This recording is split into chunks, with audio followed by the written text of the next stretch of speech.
ਗੱਡੀ ਲੋਕਾਂ ਨੂੰ ਲੈ ਕੇ ਦੇਈ ਜਾਂਦੇ ਆ। ਲੋਕਾਂ ਦਾ ਨਿਜ਼ਾਮ ਚੱਲਦਾ ਪਿਆ।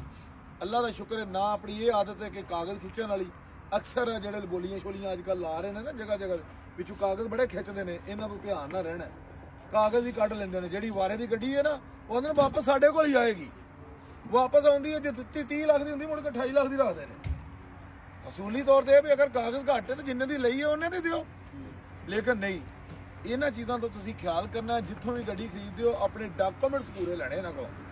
ਡਾਕੂਮੈਂਟਸ ਜਿਹੜੀ ਜਦੋਂ ਤੁਹਾਨੂੰ ਦਿੰਦੇ ਨੇ ਤੁਸੀਂ ਧਿਆਨ ਨਾਲ ਹਰ ਚੀਜ਼ ਪੂਰੀ ਕਰਕੇ ਲਿਜਾਣੀ ਇਹਨਾਂ ਕੋਲੋਂ। ਇਹ ਜ਼ਿਹਨ 'ਚ ਰੱਖ ਲਓ ਕਿਤੋਂ ਵੀ ਗੱਡੀ ਲੈਂਦੇ ਹੋ ਜਾਂ ਜੇ ਅਗਰ ਬਾਹਰੋਂ ਬਾਹਰ ਕਿਤੇ ਗੱਡੀ ਲੈਂਦੇ ਹੋ ਤਾਂ ਇੱਕ ਸਾਈਜ਼ ਕਾਗਜ਼ ਚੈੱਕ ਕਰੋ, ਜਿਹੜਾ ਅਸੂਲ ਤਰੀਕਾ ਹੈ। ਬਾਕੀ ਸਾਡਾ ਬਹੁਤ ਜੁਮਾ ਇਤਵਾਰ ਕਾਰ ਮੇਲਾ ਲੱਗਦਾ ਐਸਡੀਐਮ ਤੇ, ਅਸੀਂ ਜ਼ਿੰਮੇਦਾਰ ਹਾਂ। ਇੱਥੇ ਜਿੰਨੀ ਵੀ ਗੱਡੀ ਸਾਡੇ ਕੋਲ ਜਾਏਗੀ ਉਹਦੇ ਅੱਲਾ ਦੇ ਹੁਕਮ ਨਾਲ ਅਸੀਂ ਤਾਹਯਾਤੀ ਜ਼ਿੰਮੇਦਾਰ। ਸਭ ਰੱਖ ਇੱਕ ਮਿੰਟ ਠਹਿਰੋ।